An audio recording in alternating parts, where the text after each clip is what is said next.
দেশে সংস্কার কার্যক্রম যে চলমান আছে, এখানে নারী বিষয়ক সংস্কারের যে কমিশন, সেই কমিশন পত্রপত্রিকা আপনারা দেখেছেন, অনেকে সুপারিশ করেছে বৈষম্য দূর করার নাম দিয়ে আল্লাহর বিধানকে পরিবর্তন করার সুপারিশ করেছে এই নারী বিষয়ক সংস্কার কমিশন। এই সুপারিশ বাস্তবায়ন করার দুঃসাহস যদি কেউ দেখায়, তাহলে এটা হবে সবচেয়ে বড় অপরিণামদর্শী কাজ, সবচেয়ে দুর্ভাগ্যজনক অধ্যায়।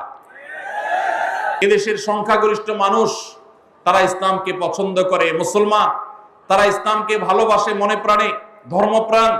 এরপরও এদেশে একের পর এক বিভিন্ন সময় আমরা দেখেছি ইসলামকে নানাভাবে আঘাত করা হয়।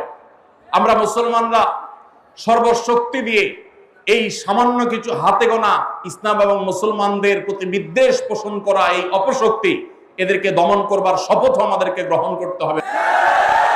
আপনারা অনেকে ইতিমধ্যে জেনেছেন